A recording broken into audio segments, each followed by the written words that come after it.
Biology class 12 मानव का विकास अर्थात evolution of human के अंतर्गत मानव के उत्पत्ति का स्थान क्या था, मानव के उत्पत्ति का समय क्या था, मानव विकास के कारक कौन कौन से होते हैं और मानव के विकासीय लक्षणों को समझाएंगे।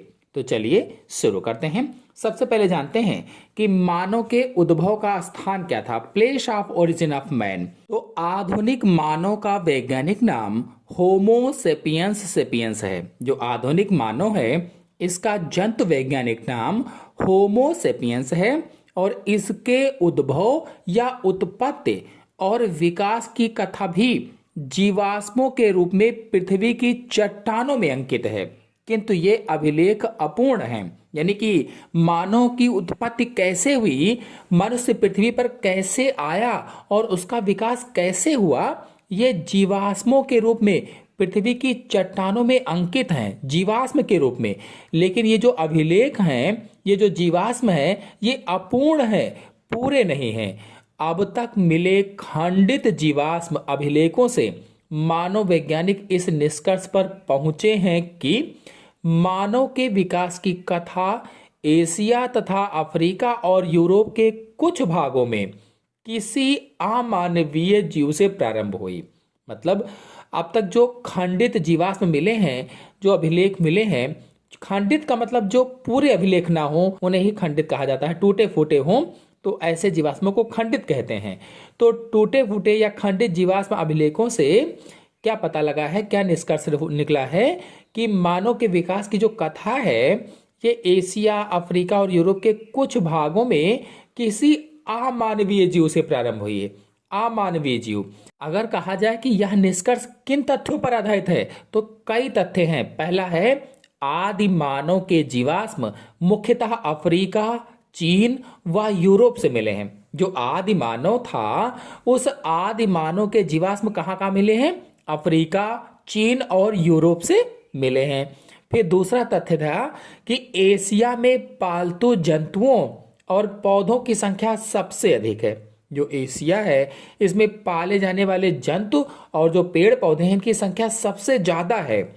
एशिया से बाहर जीव जंतुओं का प्रवसन बहुत हुआ है, माइग्रेशन बहुत हुआ है। अगर आप लोग प्रवसन नहीं जानते क्या है तो हमारे चैनल में फुल वीडियो इस पर अपलोडेड है, आप लोग जाकर के देख सकते हैं। तो प्रवसन बहुत हुआ है और बाहर से बहुत कम जीव आए हैं। मतलब यहां से जीव तो बहुत चले गए हैं दूसरी जगहों पर, लेकिन बाहर से बहुत कम जीव आए हैं। फिर अगला है एशिया की सभ्यता सबसे पुरानी है और इसकी जो सभ्यता है वो बहुत ही पुरानी है, सबसे अधिक पुरानी है। फिर अगला एशिया व उसके आसपास की जलवायु मानव विकास के अनुकूल थी। मानव का विकास कैसे हो उसके अनुकूल थी। कहाँ की जलवायु, तो एशिया और उसके आसपास की जलवायु। इसीलिए ये निष्कर्ष निकला कि जो मानव का विकास हुआ है वो एशिया, अफ्रीका और यूरोप के कुछ भागों से अमानवीय जीवों से प्रारंभ हुआ है। फिर चलिए जानते हैं कि मानव के उद्भव का समय क्या था, time of origin of man.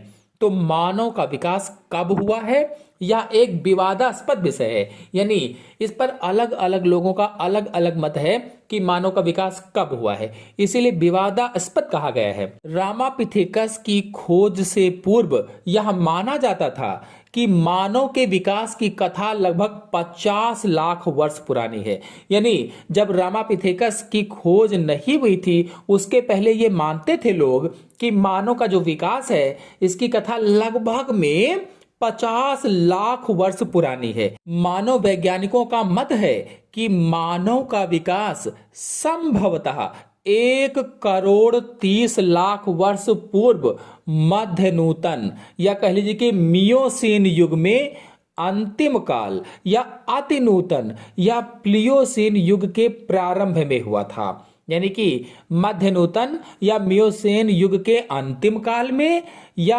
अति नूतन कह लीजिए कि या प्लियोसीन युग के प्रारंभ में हुआ था। और कब, तो 1,30,00,000 वर्ष पहले संभवतः। फिर अगला जानते हैं कि मानव विकास के कारक कौन कौन से होते हैं, फैक्टर्स फॉर ह्यूमन एवोल्यूशन। तो मियोसीन युग में अफ्रीका, भारत, चीन आदि देशों में आद्य कपियों का बाहुल्य था। जो आद्य कपि थे ये बहुत ज्यादा थे। कहां कहां पर? अफ्रीका में, भारत में, चीन में, आदि देशों में आद्य कपियों का बाहुल्य था। और किस युग में? तो मियोसीन युग में। इस युग के अंतिम चरण में उष्णकटिबंधीय जंगलों के स्थान पर घास के मैदानों का विकास हुआ था। और जब यह युग अंतिम चरण में था तो उष्णकटिबंधीय जंगल जहां पर थे उन जंगलों के स्थान पर घास के मैदान बन गए थे। घास के मैदानों का विकास हुआ था। अतः उस समय आद्य कपियों को वृक्षाश्रयी जीवन त्याग कर स्थलीय जीवन अपनाना पड़ा था। चूंकि घास के मैदान विकसित हुए थे इसलिए उस समय जो आद्य कपि थे वो वृक्षों पर रहते थे, तो वृक्षाश्रयी जीवन त्याग दिए थे और स्थल पर रहने लगे थे। स्थलीय जीवन अपनाना पड़ा था उन्हें। साथ ही शाकाहारी के स्थान पर सर्वाहारी बनना पड़ा था। और पहले शाकाहारी थे क्योंकि वृक्षों पर रहते थे, जब नीचे स्थान पर रहने लगे, स्थल पर रहने लगे तो सर्वाहारी बन गए, ओमनिवोरस हो गए। भोजन के लिए जानवरों का शिकार भी जरूरी हो गया था। क्योंकि भोजन करना था इसलिए जानवरों का शिकार भी जरूरी था। भोजन करना है तो शिकार करना पड़ेगा। इसके लिए वह दो पैरों पर खड़े होकर हाथों का उपयोग शिकार को पकड़ने में करने लगा था। यानी दो पैरों पर खड़ा हो जाता था और हाथों का उपयोग किससे करता था? तो शिकार को पकड़ने में करता था। इसी समय से आद्य कपियों से आदि होमोनिड पूर्वजों के विकास का क्रम शुरू हुआ था। यानी कि इसी समय से जो आदि कपि थे इन आदि कपियों से आदि होमोनिड पूर्वज के विकास का क्रम प्रारंभ हो गया था।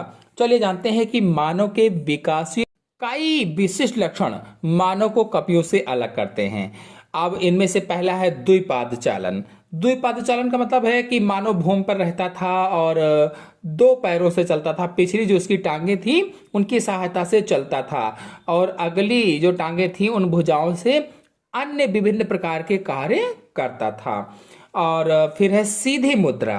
तो कपि थोड़ा झुक कर पहले चलते थे जबकि मानव जो है सीधा चलता था। सीधी मुद्रा थी। द्विपद गमन के कारण मानव अपने आप ही सीधे होकर के चलने लगे थे। फिर अगर चेहरे की बात करें तो मानव व कपि के चेहरे में कुछ अंतर थे, जैसे कि लंबे व चौड़े दांतों के कारण कपि का चेहरा थूथुन के रूप में आगे निकला रहता था, जबकि मानव का चेहरा उभर कर सीधा सधा रहता था। और मानव में ठोड़ी होती थी जबकि कपि में ठोड़ी नहीं होती थी। कपियों में भौहें को ऊपर अस्थियों के मोटे मोटे उभार होते थे जबकि मानव की भौहों की अस्थियां अधिक ऊंची नहीं होती थी। अगर दांतों की बात करें तो इसमें भी कई सारी भिन्नताएं पाई जाती थी। अगर भोजन की बात करें तो मानव पहले शाकाहारी था लेकिन बाद में सर्वाहारी हो गया था। अगर वस्तुओं को पकड़ने की क्षमता की बात करें तो गमन के कार्य से मुक्त होने पर मानव के हाथ वस्तुओं को पकड़ने के लिए रूपांतरित हो गए थे। यानी कलाई पर हथेली के ऊपर नीचे घुमाने से क्षमता का विकास हो गया।